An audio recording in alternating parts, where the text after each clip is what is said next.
Well, good evening, folks. My name is Glen Halva-Neubauer. I am on the faculty in politics and international affairs, and I'm also the director of the Urban Studies program. And it's my pleasure tonight to introduce our panelists for our local government career night. So first, I'm going to introduce Bo Ferguson. And Bo has been the deputy city manager in Durham, North Carolina since January of 2013. And Durham is the 4th largest city in North Carolina and the 70th largest city in the US.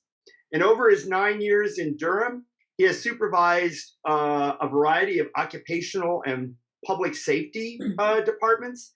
And at times he's led 2/3 of the city of Durham's 2,400 employees. And at present, he oversees the public safety portfolio, which includes such non-controversial things as police, fire, emergency communications, emergency management, and the newly created community safety department. And in that capacity, Bo is helping to build an effort to deploy alternative responses to some 911 calls and to improve public safety outcomes and pilot response models for nonviolent crises. Bo is a native of Charlotte, but he has served other cities in North Carolina, including Hendersonville, where he was the city manager for 4 years. And he also worked in Black Mountain. And before that, he had city manager responsibilities in 2 cities in Maryland, Greenville and Rockville. And he's recently been elected to serve as a member of the North Carolina City County Management Association. We're really excited to have Bo here tonight. Like his colleagues, the Honorable Katie Howard and Jordan Harris, he was a political science and urban studies major, and he holds the Master of Public Administration degree from the University of Kansas, which is one of the finest city management programs in the country. Next, it's my pleasure to introduce the Honorable Katie Howard. And Katie comes to us from Atlanta, where she is an Atlanta native and a product of the Atlanta Public Schools, and now a proud parent of Atlantic Public School students. She has deep roots and connections to Atlanta and to its communities. And in November of 2021, she was elected to serve on the Atlanta Board of Education. And education is one of the public policy areas that are near and dear to her heart. But when she isn't representing her constituency on the Atlanta school board, she has served on the Atlanta City Council as a senior council aide and policy advisor to the Council District 8 office. And she's worked in that capacity for 17 years. And she's worked with 3 different city council members during her time. And before that, she worked for an at-large Fulton County Commissioner, Rob Pitts, and handled constituent issues. And before that, she worked as an administrative assistant in the Atlanta Municipal Clerk's Office. She is a 2000 graduate of Furman, and I wanted to just note that she says in her bio that during her time at Furman, she included a foreign study to South Africa, and she had internships with the National League of Cities in Washington, D.C. and the greater Greenville Foundation. So we're really excited to have Katie with us tonight.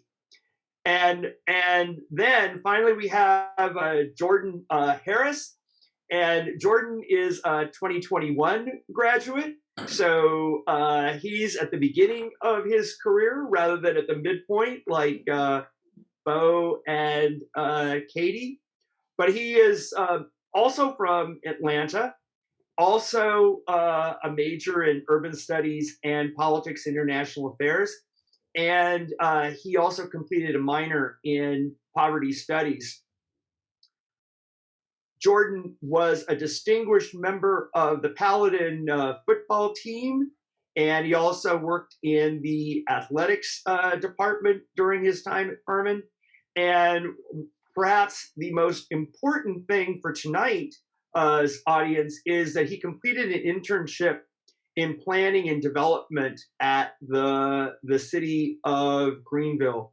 And that turned out to be a very, very important experience for him because upon graduation, he was the successful candidate for a new position at the city of Greenville in its planning department.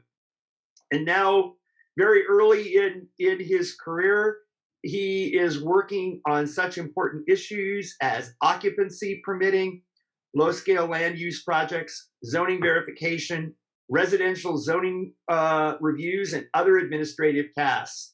And like Bo and Katie, being a servant to his community, Greenville, South Carolina. If you didn't understand all the things that Jordan is involved in, you can ask questions in the chat, and we will get those questions answered. I'm now going to turn it over to Mr. Ferguson to talk a little bit about his professional journey. So, Bo, take it away. Thank you very much. Great. Thank you, Dr. Halva-Neubauer, for the invitation. Thank you for the introduction, and it's a real privilege to be on this panel and get a chance to talk to some students. And Katie, later, if you can tell me how I can get honorable in front of my name. It sounds really good to be introduced with the honorable, so I'm gonna try and aspire to that before my career is over, maybe. Welcome, everybody. It's exciting for me to get a chance to talk to Furman students about my career path, about how rewarding it has been for me to choose a career in local government management, and how well my time at Furman set me up for that, and certainly the assistance of Dr. Halva-Neubauer in helping to steer me down that path. As he mentioned, I grew up in Charlotte, and I think my love of cities and how cities worked came in part from that upbringing. I grew up in the 80s as a teenager, and that's when Charlotte was really kind of coming out of the shadows of being a smaller southern city to really being a more major economic center on the East Coast and in the United States. And I got to watch that happen. My dad was in journalism, and so he was covering a lot of that. So at home, we were looking a lot at the story of Charlotte. And so I'd always had an interest in political science. When I came to Furman, that was my chosen course of study. But I remained kind of fascinated by cities and how cities worked and how decisions got made. And more importantly, how those decisions turned into results for people. And so while I was at Furman, was able to add the double major in urban studies and really get to customize my coursework and my time around that to focus a bit on cities and urban environments, and gave me a chance to explore some internships while I was at Furman. Did an internship with the city of Greenville, did an internship over the summers with the International City County Management Association, and leaving Furman, graduated in '95, was able to start right into graduate school at KU studying for my master's. Throughout that time, it solidified my interest. Jordan, early on, I'd had some interest in planning and decided I wasn't smart enough to be a planner, but that because of all those terms that blend throughout there that I knew I could never master. But one of the things that started to attract me towards the management side is that there's really a great blend in city management of the policy work and the policy interest, and being able to focus and think about those things that serve our residents and help create a better quality of life. And also the great challenges that come with managing either a small organization or a large organization. And as I went through Furman and later through KU, really became fascinated with that type of work. And So I began my career, worked in, as Glenn mentioned, five cities in my career, most recently 9 years as a deputy city manager in Durham. And my experience through that has borne out my interest and my passion for this work. Really, I think what's fascinating about the management side of local government, you work closely with elected officials and for elected officials. You really get to help them share their passion and build their passion into meaningful policy. But more importantly to me, you get to help them shape that policy, and then you have to make that policy work. And when I compare careers in local government to potential careers in state government or federal government or nonprofit work, all of which are incredibly meaningful career paths, I do tout the fact that in local government, you really get a daily opportunity to turn to develop policy and then turn that policy into actions that impact people's lives. I think people who do devote themselves to state and federal policy work may find that it takes a whole career to really move the needle sometimes in a way that might be meaningful. But in local government, you get to do it all the time. Not that we don't have frustrations or run into barriers in terms of things we'd like to see happen, but for the most part, you are regularly implementing things that really come to roost for people in the neighborhoods where they live, and you can really help to change the trajectory of populations that you work with. So, my career path is pretty straightforward. Not all city managers come up this way, but for me, I always worked in the manager's office. I began as an entry-level analyst working for a city manager in Greenville, Maryland, and my positions, kind of added responsibility until I was an assistant manager, and then, as Glenn mentioned earlier, spent 5 years as a city manager in a smaller community, Hendersonville, North Carolina, which is about 40 minutes north of the front gate of Furman on Highway 25. And in that capacity, just really enjoyed getting to kind of have the whole organization have responsibility for the organization and really feel a sense of ownership for the community I served, and really build close personal relationships with the city council that I worked for. I'm assuming most folks know a little bit about forms of government, but I'll give the 20-second version, which is most cities in the United States fall into two categories.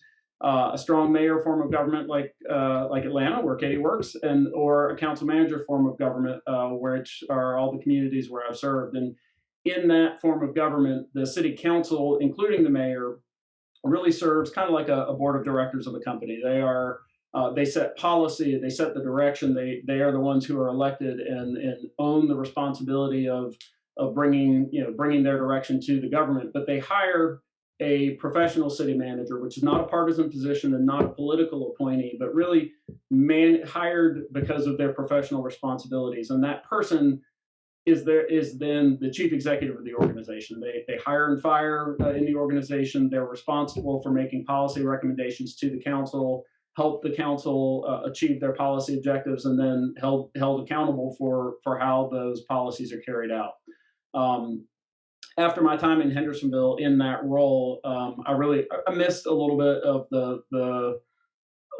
the more urban North Carolina experience. I'm born and raised in Charlotte, and so I took that opportunity to come to Durham and have been here for a great 9 years, and really have enjoyed here the challenge of a city that carries with it many of the blessings and many of the burdens of larger municipalities in our country. A lot of success that comes from being in the Research Triangle area, and a lot of the economic trajectory that is so great about this region, but also a lot of the deep inequities between populations that have had access to government and access to resources and populations that have not.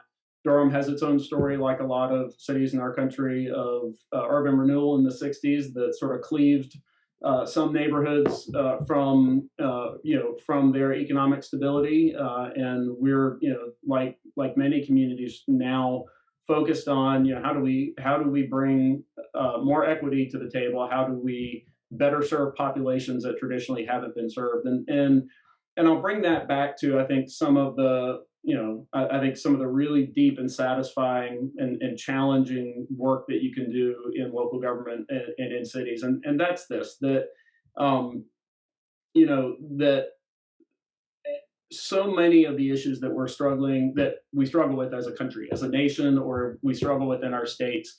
We have these policy debates, we hear about them on the news, but I guarantee you the innovations and the hard work that are going to happen, that are going to have the most impact on people's lives, are going to happen at the city level, right? We've been talking for 5 years intently in this country about police reform, or about the relationship that police have with their communities, and in particular with communities of color.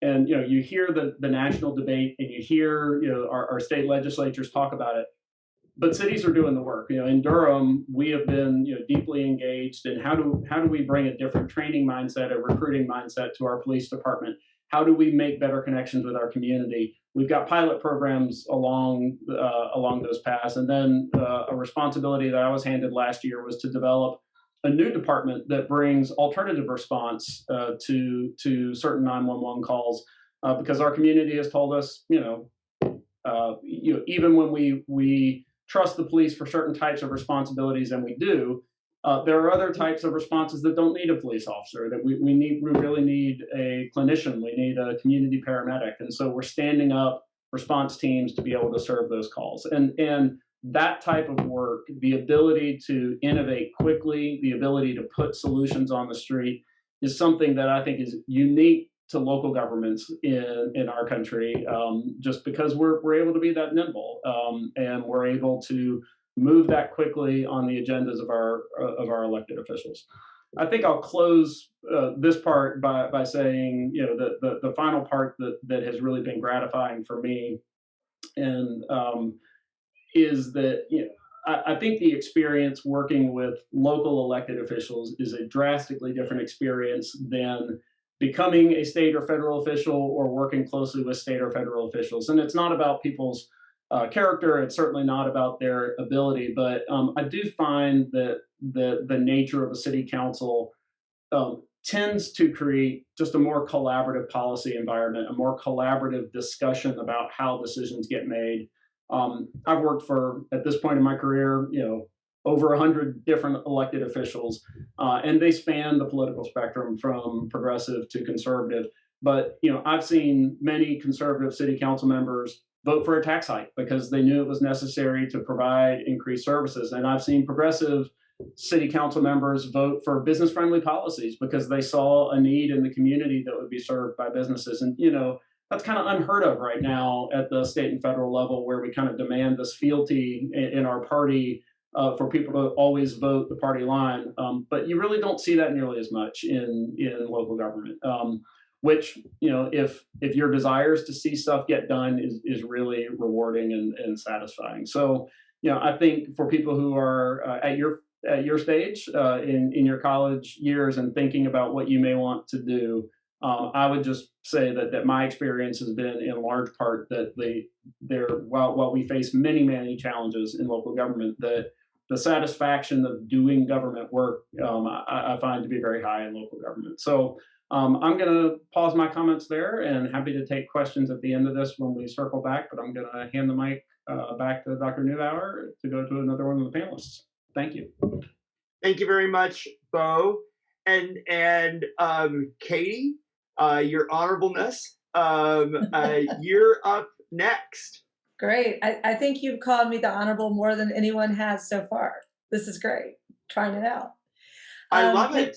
I love having former students who I can call the honorable. No, technically that is, I guess, my title. Might as well use it when I can. Thank you so much, Dr. Halva-Neubauer, and that was fantastic, Bo. I will be echoing many of the things you said, and I really appreciate your work.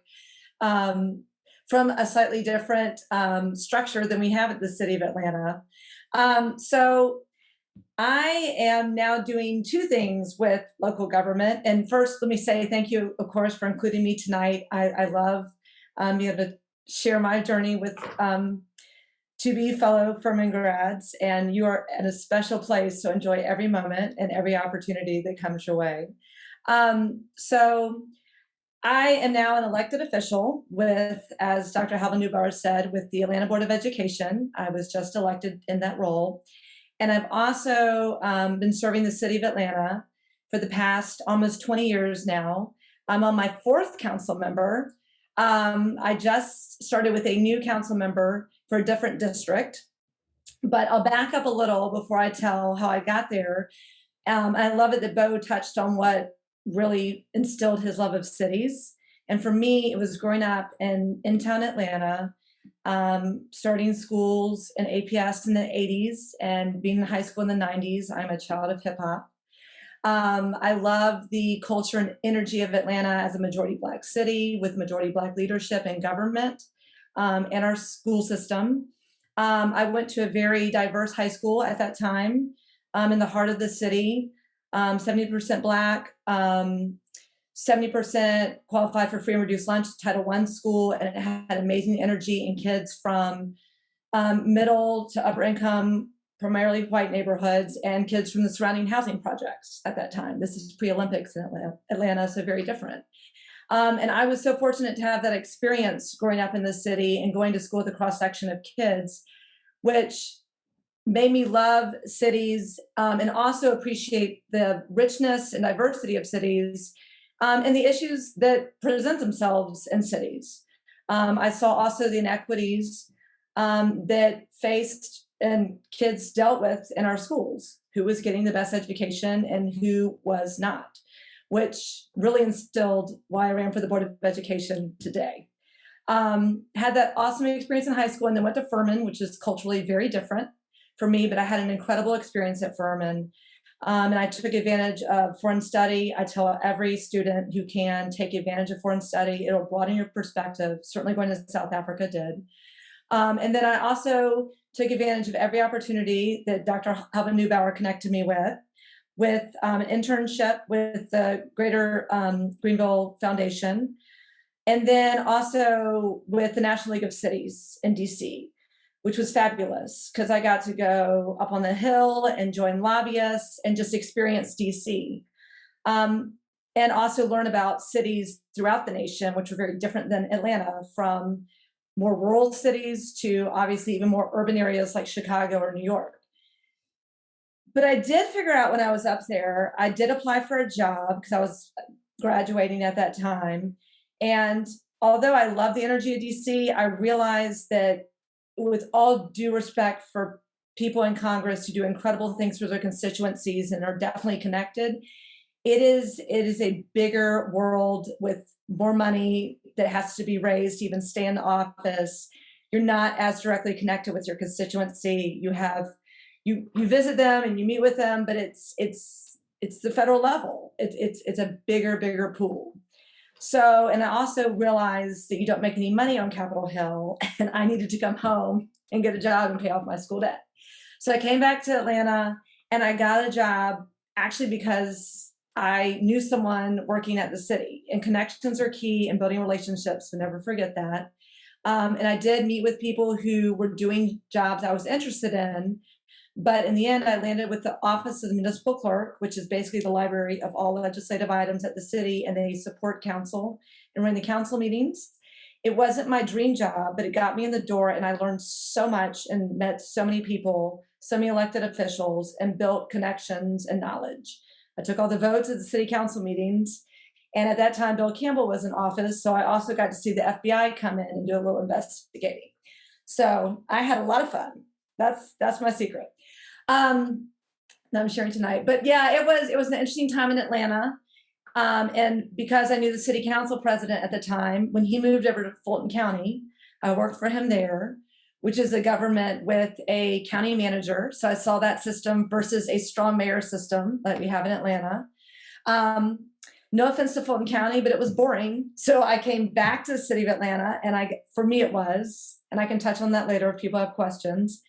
But I got a job with a city council person who I had a connection to, because I knew one of her staff members. And it was for a district that was very different than where I lived, the wealthiest part of Atlanta. But I love just serving people and dealing with issues like Jordan will talk about, zoning issues. I help people with issues related to water, sewer, trash pickup, and also did policy. I really just taught myself how to write legislation. I do not have a graduate degree. I just have my undergrad, but Furman gave me the tools I needed, plus my great high school career to be a hustler and figure it out and learn from others and be a sponge. So yeah, I would work with departments, the mayor's office, whoever I needed to get things done to serve my boss's constituency. So did that for 16 years, decided to run for school board. An opportunity presented itself. I've been heavily invested and involved in my girls' schools and in my local schools here, and having the experience I've had growing up in Atlanta, I just knew I had something to offer. And I'm very at the Board of Education level, and I'm very passionate about education and making sure that every single child served by APS gets a high quality, all around awesome education. And having the experience I had at the city, I knew a lot. I know a lot of people. I understand the lay of the land and the uniqueness of the different communities in Atlanta and the schools. So I'm a district Board of Education member, but I knew that I could also serve more broadly, even every student in the city of Atlanta. So I'm now in closing with a new council member who represents a very different area of Atlanta, which I'm excited about. He serves Atlanta University area, which includes all our HBCUs in Atlanta. He serves some areas that are transitioning, so we're trying to make sure there's a mix with local businesses and making sure legacy residents stay in their homes, and also a lot of poverty. So it's a new challenge for me, which I'm excited about, because again, I love cities and all the issues that come with them, the history, the strength, the energy, but even the challenges. So I've been real fortunate to have this cross section of experiences in my career. And I'll just say, like Bo was saying, you really have the most direct impact on people's lives in local government service. And it's not about being rewarded to me, but it's really awesome to be a part of something that you know will make positive change in someone's community, and working with the people who are innovative and willing to try new things, but are staying grounded. And we're nonpartisan at the city of Atlanta. So yes, people from Buckhead to, as we say, Bankhead, work together on common things that really matter to people on the ground, which come public safety, small business investment and development. And there are a lot of challenging issues that are facing our nation right now, which really our mayors and our city leaders are the ones doing, I think, the most significant work in those areas, and really bear the brunt, because we're the most direct people for folks to reach, and also certainly in education. But it's an awesome journey, and I feel like I'm still in the beginning of it. So I will close with that, and I appreciate the opportunity to share my now becoming eclectic professional journey. But it's all about local government and service, and so it's certainly a great place to be. So look forward to your questions. Katie, thank you so much for talking to us about this exciting journey that has been your professional career, as well as your passion. Well, now we're going to hear from Jordan Harris, who is a different stage in his career. It's one of the reasons that I wanted him to be here, but he's also a super awesome person, and I knew he would do a good job, like Bo and Katie. So Jordan, you have the virtual floor, so take it away. Thanks, Dr. Halva-Neubauer. Pleasure being here tonight. Not as much of a storyline as Bo and Katie, with working in my what is now about to be 9 months here with the city full time as an associate development planner. And lucky to be working this position, because most people that are in this profession, most of my colleagues are certified with their masters and their American Institute of Certified Planners degrees. So it's a pleasure working here with a lot of great people, a lot of people that I learned from.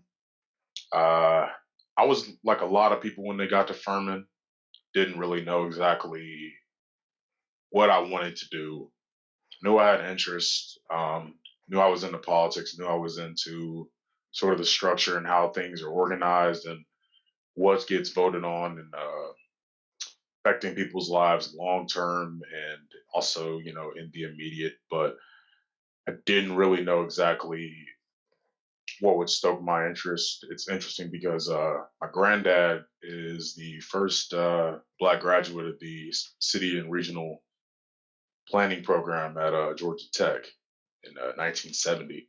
And he passed away before I could ever tell him that, oh, hey, I'm interested in planning. We probably never had a conversation about it. It's just kind of a regret, but I did. So I probably figured out what I wanted to do the second semester, or I should say second year, probably my first semester of my sophomore year, and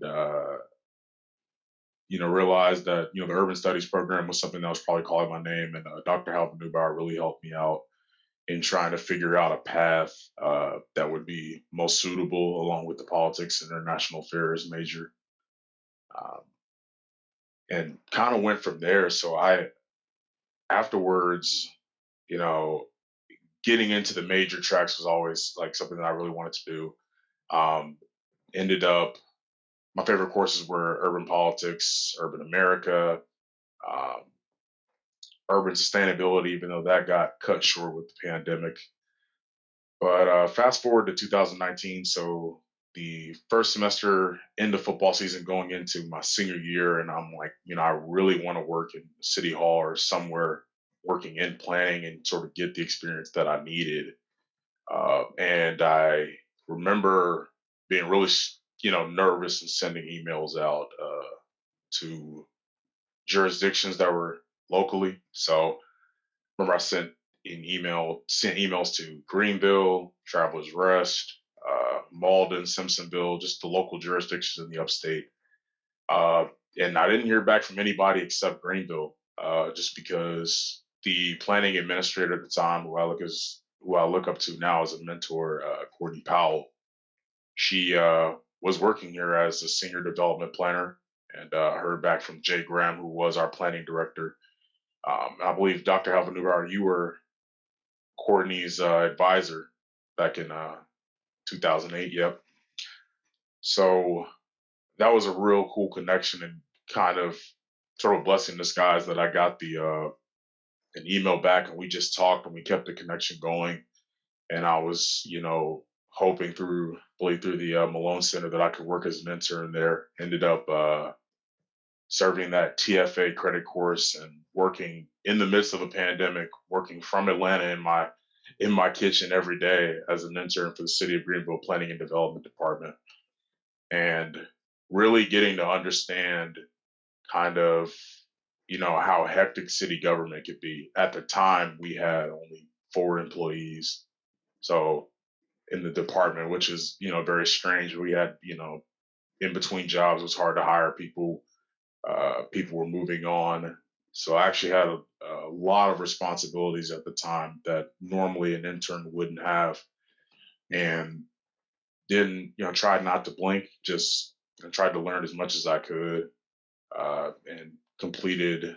I was doing odd jobs from recording minutes to zoning verification requests, um, calling people back, with obviously Courtney giving me the answers for the most part, so I didn't give citizens wrong information.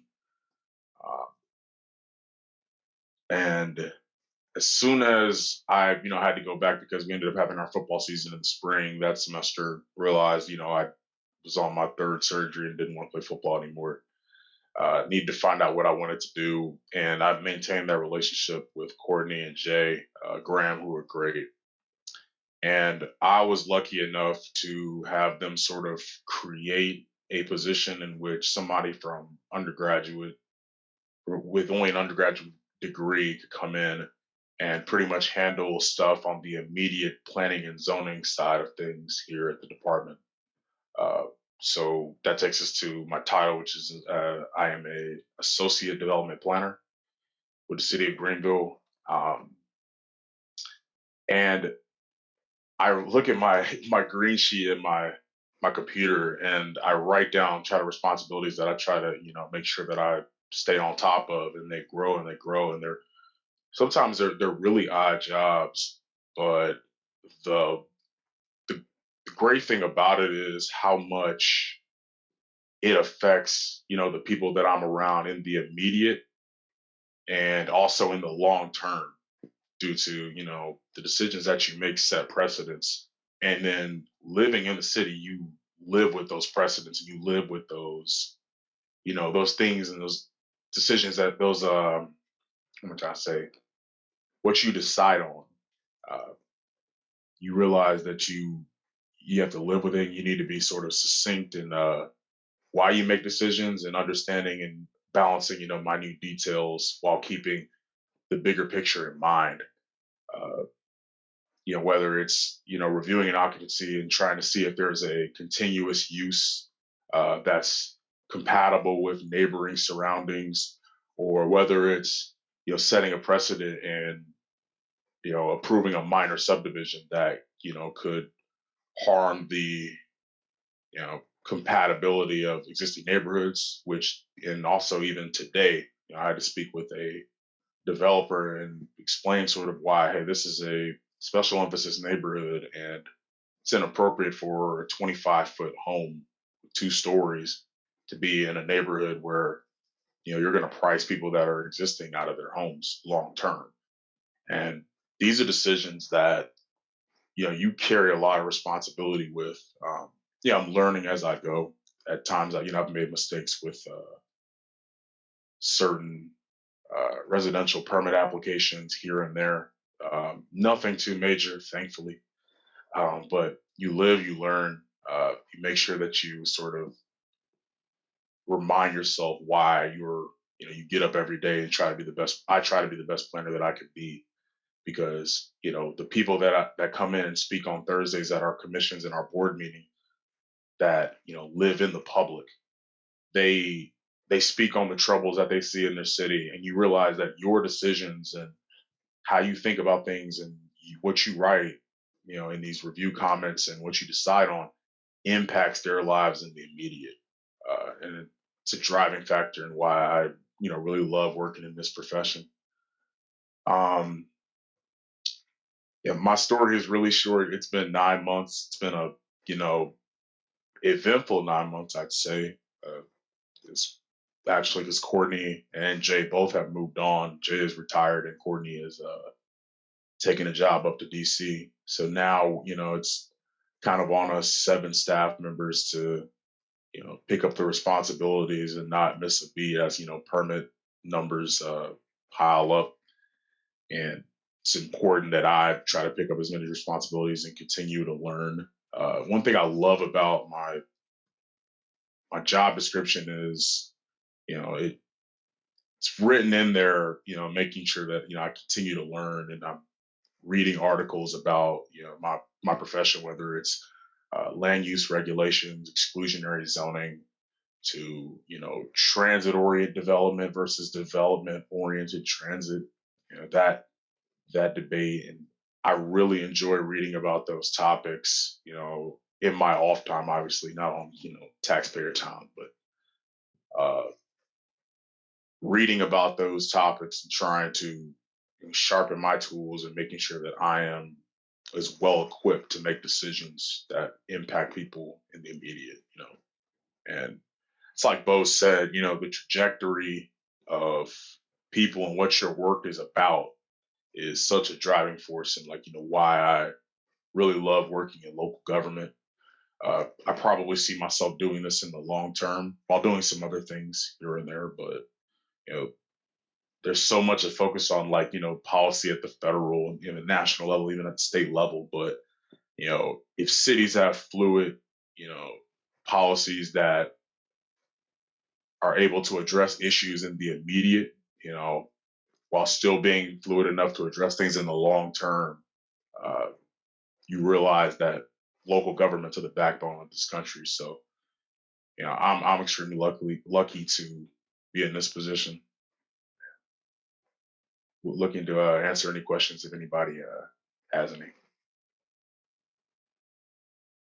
Jordan, thank you. Thank you so much. I'm going to ask a few questions first to our panelists. And I think one of the threads that comes through all these presentations is this extraordinary commitment to public service and the kind of satisfaction that Bo and Katie and Jordan feel for working with people in their communities and actually being able to deliver something that is tangible, to be able to resolve problems and to be able to make an impact.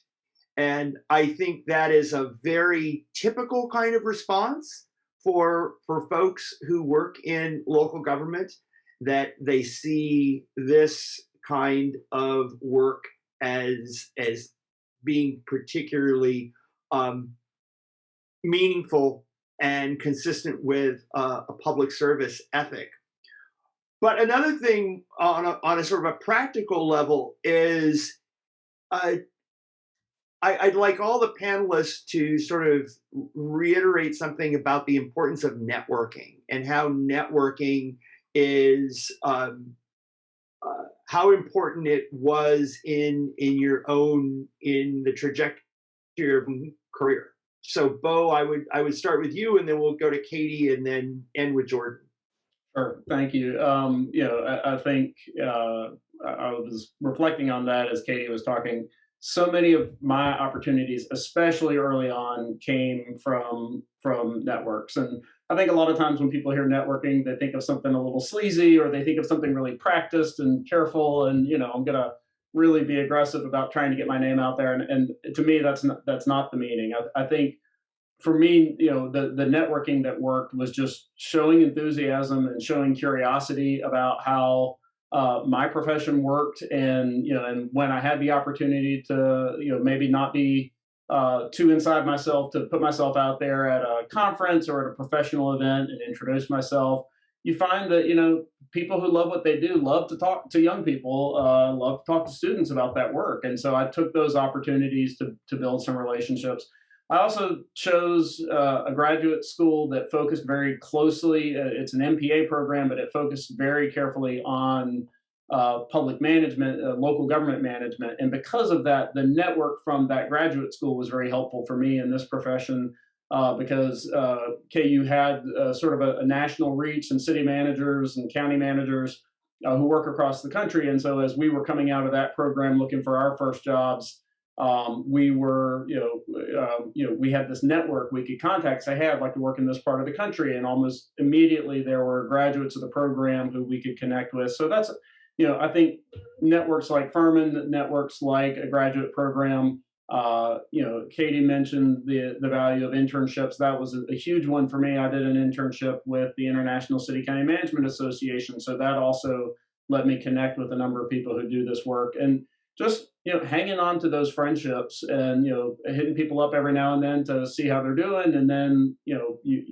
you'd be amazed how many times I have been amazed how many times in my career, keeping those genuine friendships alive have ended up being a great resource or asset when I was thinking about a career change or a move, because I knew someone in that community, or I knew someone who knew someone in that community. So absolutely a critical part, and it's a great question.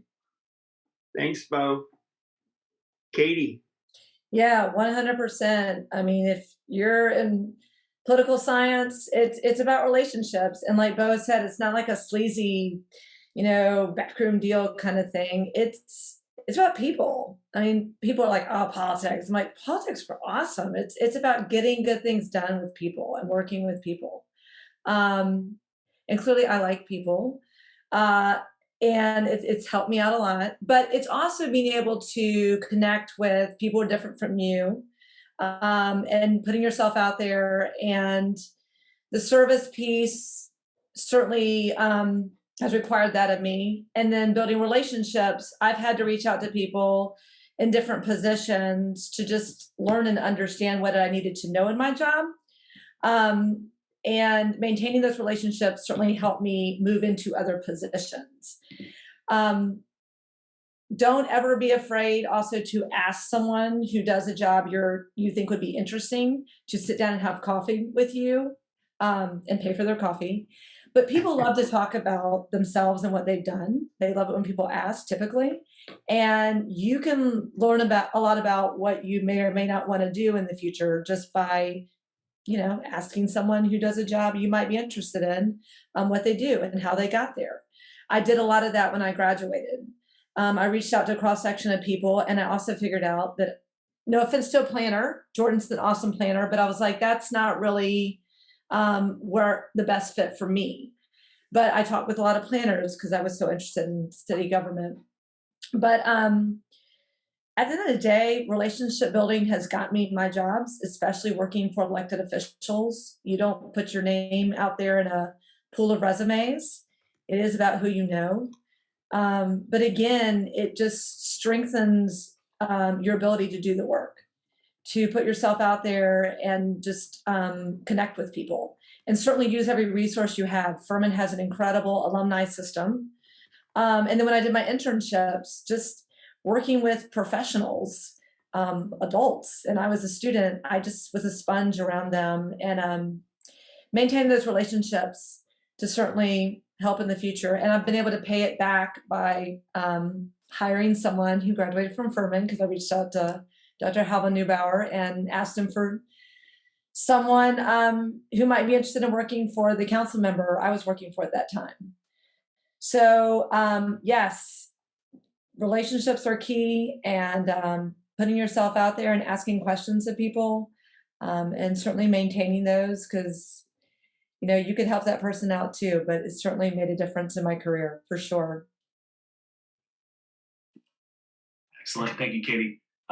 GHN had to go grab his power cord for his laptop, so I'm stepping in temporarily. Jordan. Yeah, I can put an emphasis on what Katie said with, well, for one, buying coffee, because I did that time ago. But also being in good standing with your advisor helps, because partially me and Courtney connected because of our relationship with Dr. Halva-Neubauer, who was a great advisor. So being in good standing with your advisor and being on the same page with your advisor is helps tremendously. I can't say in the long term exactly where networking will get me, because story's still unwritten. But I will say that people love, for one, talking about themselves, and they also love talking about what they dedicate their 8 to 9 hours per day to, and what they dedicate their careers to. I mean, and if you're interested in that, there's there's conversation to be had, but there's also things to be learned in terms of your career path and helpful resources within the industry. So in a sense, it's almost like you're engaging with people that are in the space that you want to be in. It isn't necessarily just oh, I'm looking for a job and I need a job, so give me a job. It's, I really would love to know more about your industry and what exactly is land use planning? How did you get into that? And once you get into the space where you're in the position, you don't stop networking.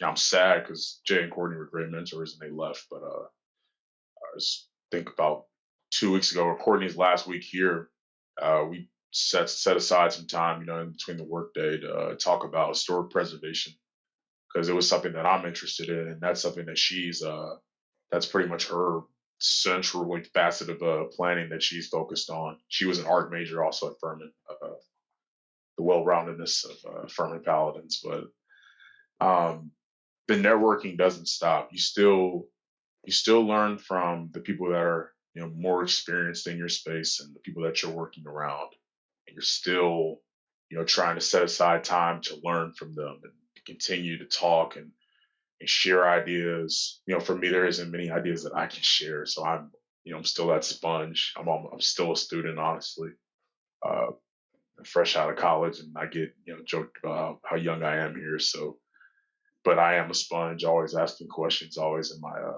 my supervisor's office, just making sure that, decisions that I'm making are precise. And yeah, I'd say the networking never really stops. And the focus is always learning, engaging, sharing ideas.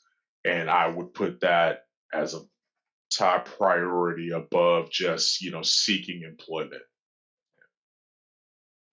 Easy for me to say because I am employed too. I want to preface that. I mean, so yeah, I'm lucky to be able to even say that. But I'll say that my focus always in networking was just trying to engage and learn. Thank you so much. Those are great answers for our students who are on the webinar tonight. Alex, do we have any questions in chat at this point? Yes, we do have one, and I think, Bo, you might want to take this one. Is it better to work first or go straight on to grad school if one wants to work at the local level? Yeah, but what a great question. And of course, on the panel, we've got folks who've done it differently. And that's my answer is, it's going to depend on your circumstance. I went straight to grad school. In fact, we were still at trimester when I went through Furman. I think I graduated on June 3rd. I drove all day to Kansas on June 4th, and I started my program on June 5th. So I went straight to grad school. But I've definitely seen people do it differently in their career. In Durham, I think we've got a number of folks who are going to get their graduate degrees mid-career, and we've got a lot of folks who chose not to get a graduate degree. And I think depending on different organizations, that it's not a requirement. Certainly for a lot of city manager positions, it's usually preferred. But I'll say this: I'm glad I did. For me, part of it was the communal aspect of having people who were kind of still my age. We were still kind of young and didn't know what we didn't know. And we went through the program together, and then we all kind of went out into the world together and all tried to figure out this profession. That was a lot of fun. I will say this: having gone now, into my professional career, there's a part of me thinks that I might have gotten more out of it if I had worked first and then understood a little bit more about what I was getting into, what questions I had, what I understood and what I didn't understand, and then had chosen to go through a program. I don't think, in retrospect, on balance, I don't think I would have changed it, but I think there are pros and cons. And I think one of the pros is, it kind of launches you right in. But one of the cons being that, you may not have as much perspective as you will further into your career about the things that you want to develop or the skills you want to try and pick up. So I really don't think there's one right way to do it. And it probably depends a lot on what your preferences are, what your career path might look like.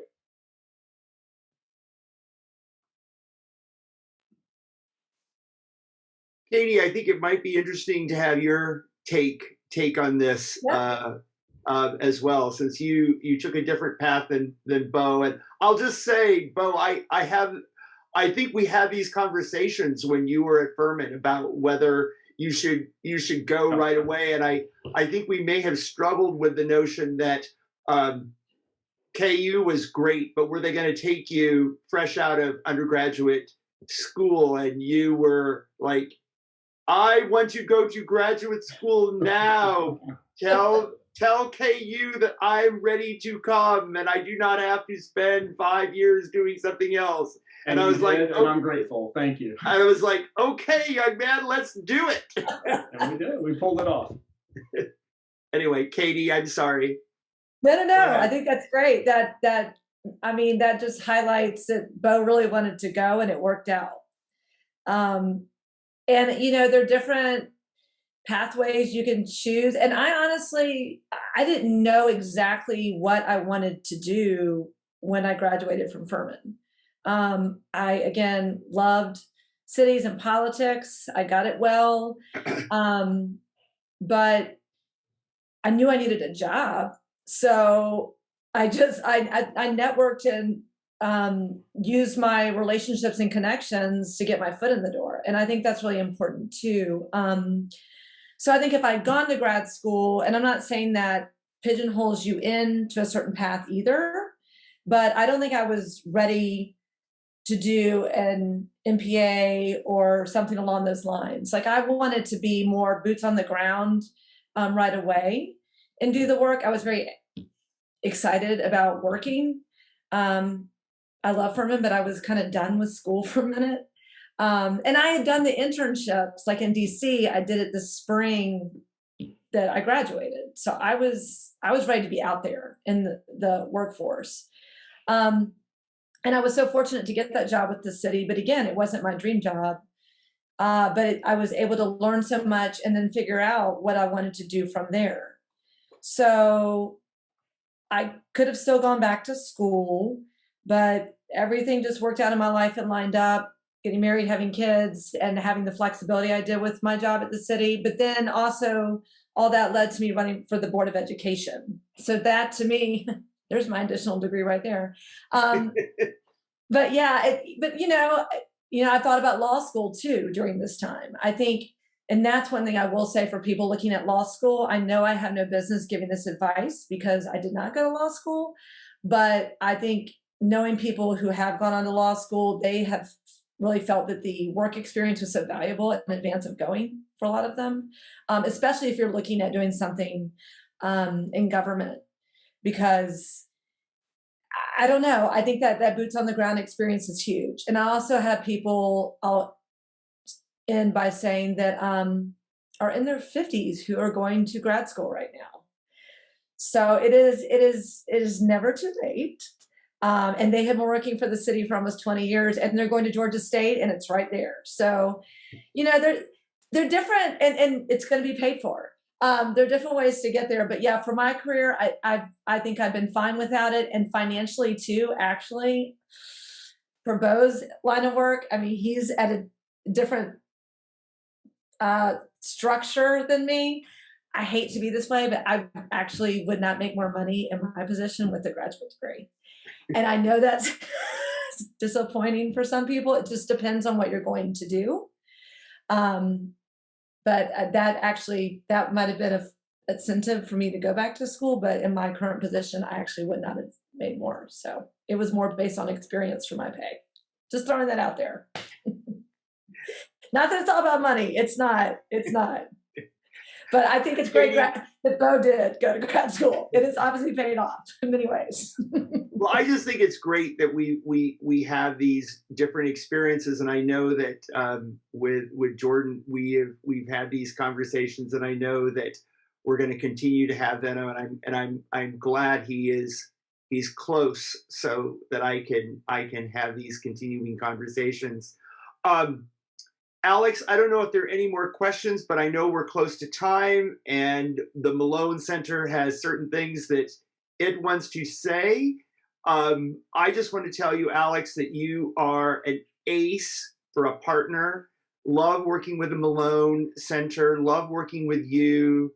It's great to have our panelists together tonight. I spent so much of my career thinking about running the mock trial program. That's been one of my passion projects. But I think what a lot of people don't know about my career at Furman is my passion for the urban studies project. And it just makes me just all warm tonight to see three fabulous grads of the urban studies major as well, and what they have done. And I know what they will do in the future. So thank you so much for being here. And I'm going to turn it over to Alex for last thoughts. Excellent. Thank you so much, Dr. Halva-Neubauer, and thank you so much, panelists. I have not introduced myself yet. My name is Alex Ricciuti. I am one of the career advisors in the Malone Center for Career Engagement, and I do partner with both the Politics and International Affairs Department as well as Urban Studies. But the reason I'm talking to you at the moment, I have it pulled up. This time next week, we will be having our Education, Government, Public Service, and Nonprofit Virtual Career Fair, which will happen between the hours of 2 and 6.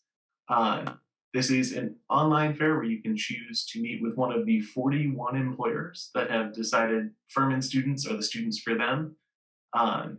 You can choose to meet with them for 10 minutes in an individual session or 30 minutes in their group sessions. And we have a ton of great employers that you can see, some of them here, including AmeriCorps, the Friends, National Committee for Legislation, Peace Corps, all that fun stuff. So please consider, if you have attended this session, that some of these employers would absolutely be interested in having you. But otherwise, thank you all so much for coming. I believe there is, Bo is in the chat saying that he is happy to continue talking with students afterwards. So if you need those connections, please let us know. But otherwise, thank you all so much and have a great night.